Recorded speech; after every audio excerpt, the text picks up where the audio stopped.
guys, and welcome back to my channel. It is going to rain. I didn't realize it was going to rain, so I don't know how far I'm going to get, but I'm going to be tackling and trimming my butterfly tree over here, as well as my winter clematis. So let's talk about that.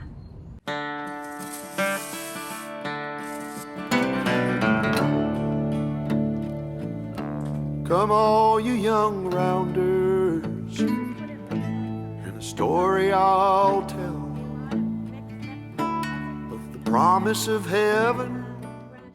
What's gonna happen here is that I have this butterfly tree here, and because the snow really kind of took down this butterfly tree here, it really shaded this part of my hostas over here, and so I need to kind of thin it out, and also just bring in some light in there, because I also have some astilbes there and they do require some light. Any plant for that matter that blooms requires some type of light for it to bloom. Now hostas can survive in full shade, but that doesn't mean that it has to be really dark. It just simply means that it doesn't want direct light. So with that, I'm gonna go ahead and get started because it does look like it's gonna rain. But before I get started, I wanna show you how much light I'm actually getting here. And so I'm gonna show you that, and then I'm gonna go ahead and get started. Okay, so on film, as you can see, it is really dark right around here. This is where I have a couple of stilbes. Now, this hosta here is getting perfect lighting for it. This is what you would consider a part shade, because I do have quite a bit of light still hitting it, but it's not direct sunlight. Now, everything down there is deep shade. Now I really need a lot more light for not only my rainbow fizz, which is right underneath the tree over here, but my stilbes that are over here, and even the hosta over there actually need more light than they're getting. This is way too dark. Even coming into this direction, even though it's getting a little bit more lighting, this is all very dark. So that is why it's important that I open this up. As far as this area here, that snow kind of bent this limb here and just shoved it against the house. So I'm gonna have to cut a lot of the branches over here that are against the house. And then I'm also going to be trimming this winter clematis, because it is really just climbing and getting out of control. So what I'm going to be doing, there's a lot of dead limbs down here. I am going to be cutting a lot of those out. Over in this direction, I'll probably be taking this limb out, and maybe this two limbs right here. Let me point them out a little bit. This one and this one, so I'll probably cut that out. And then over here, do you see how it's just shoved against the house? I'm going to be cutting all of that out of there.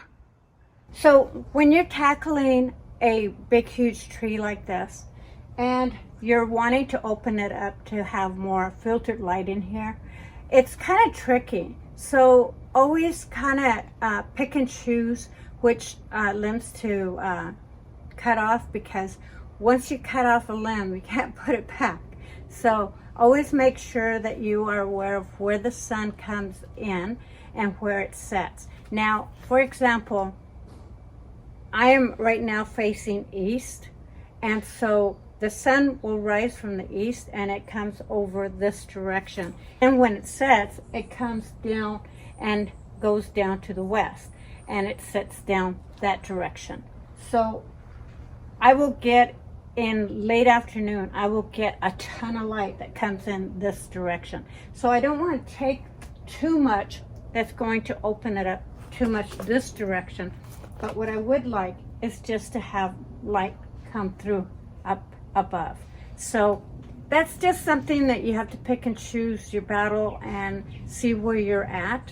And if you've trimmed any trees, you kind of already know that. But if you've never tackled a tree and trimming it and opening it up for some light, this will kind of guide you in that direction.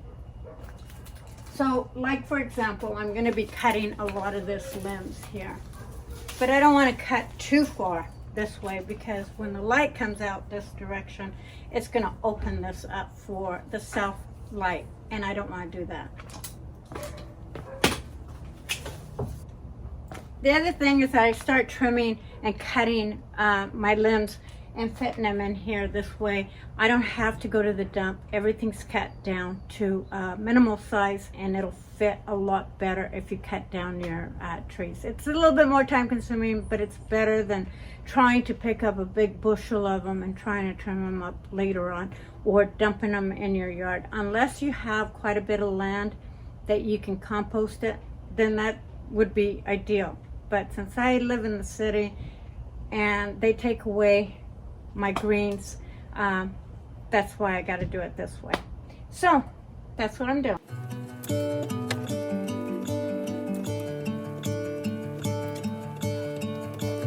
I'm gonna let the sun shine in today.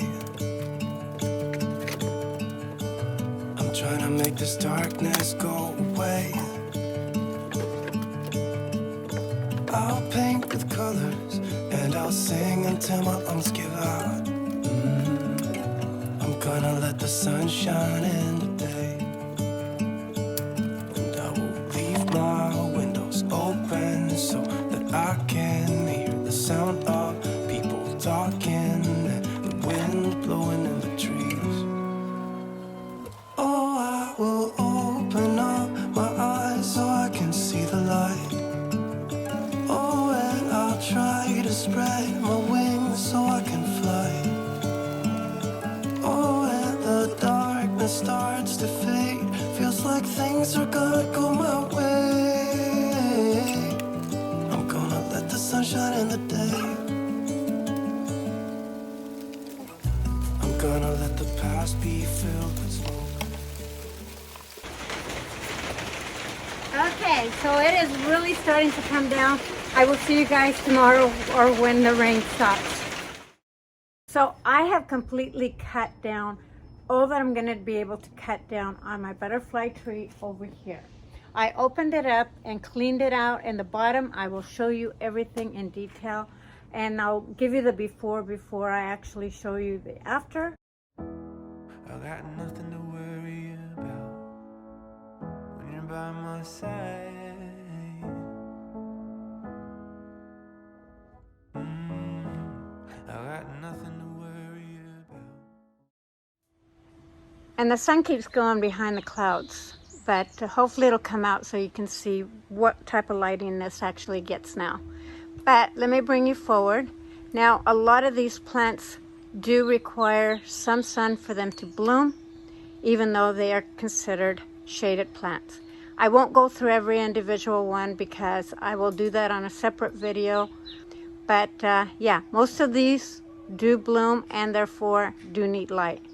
So now let me show you how it looks over in this direction. Now you can see the neighbor's house a lot more clear. This looks nice and tapered. Now, one of the things that I took into account when trimming this butterfly shrub, now turned into a tree, is the fact that it rains.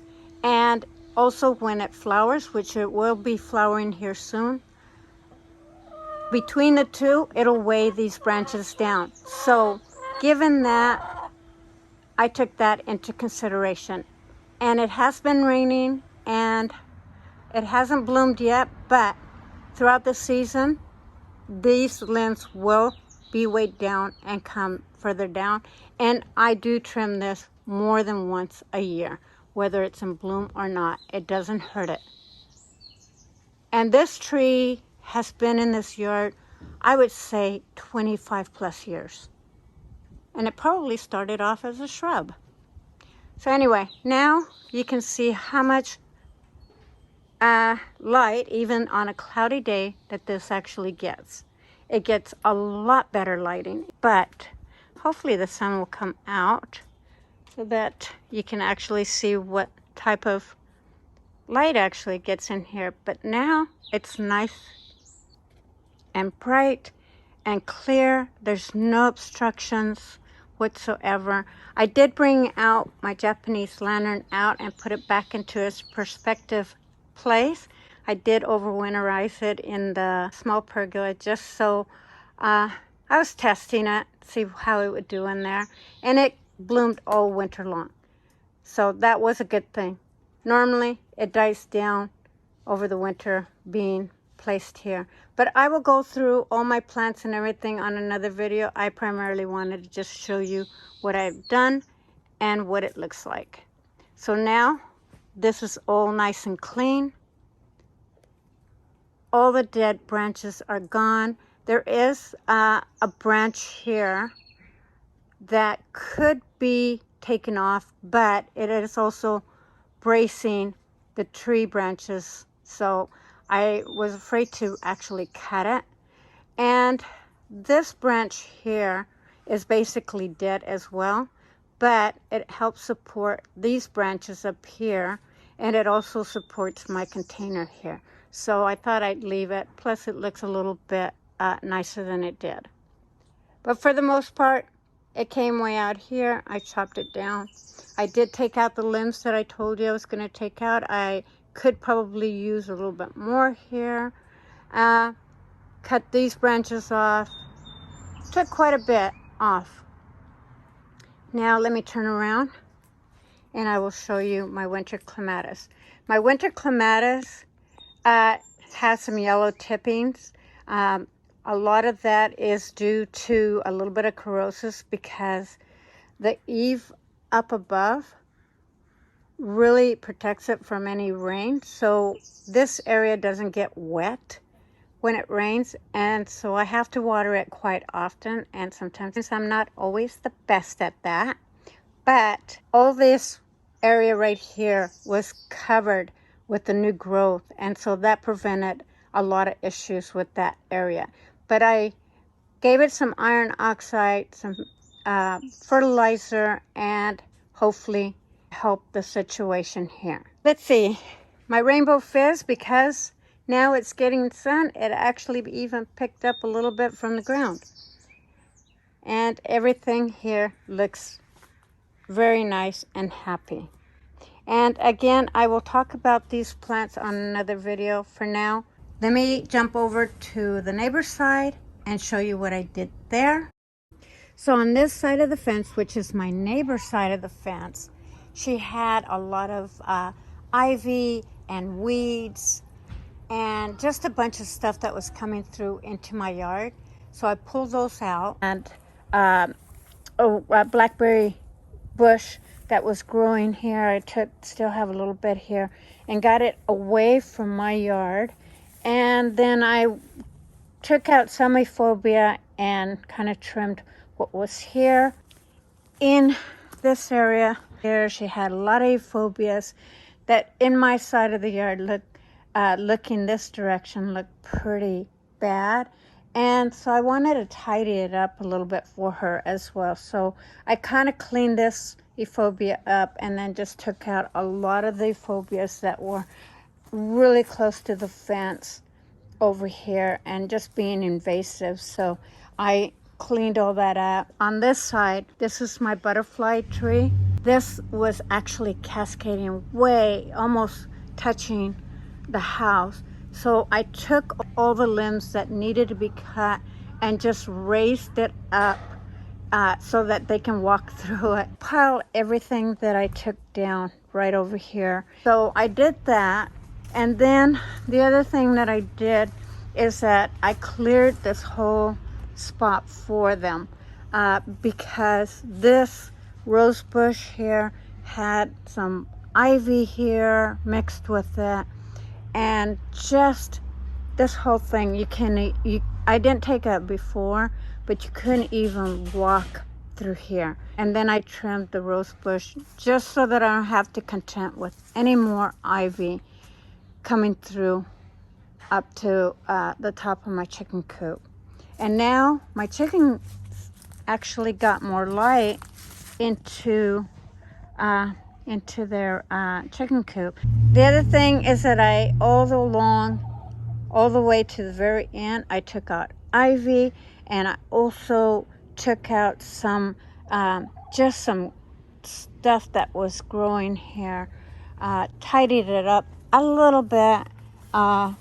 Didn't want to leave a mess for them, so I kind of tidied that up, and it really opened it up. Oh, the other thing is that I took out a big ivy that was there that kept coming across, and then I think there was another ivy here that I took out completely. So I'll turn around and you guys can see what this part looks like, and I really cleared this out. So that's what I did on this side.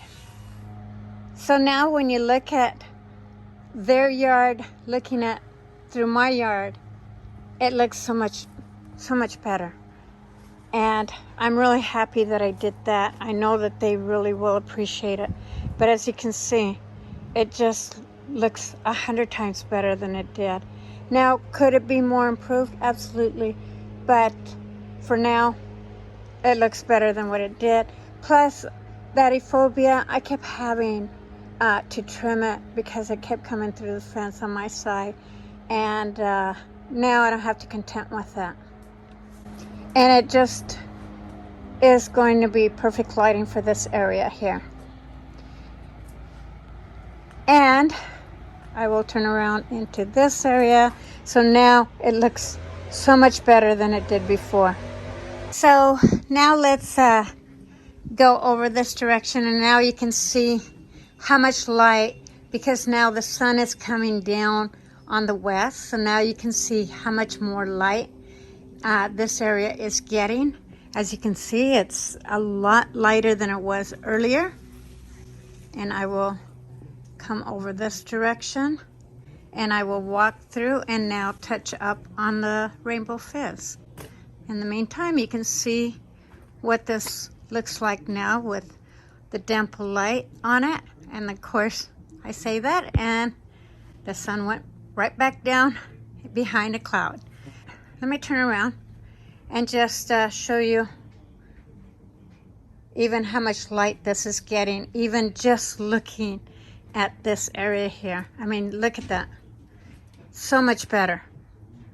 And because of that light, my Spirea Rainbow Fizz here is actually picking itself up from the ground. It just needed some life and some of that vitamin D. And everything here is just looking really great. I do have an Emporium cherry tart that I need to put in the ground. I will talk about that on another video when I talk about plants for shade gardening. Now you see how you can see all the way through. Okay, you guys, thank you so much for watching. Don't forget to get up, get out, and get active, and do a little yard work, take a walk, and love you all. Thank you for your love and support. And the ladies and I will see you when we see you on our next video. Bye-bye for now.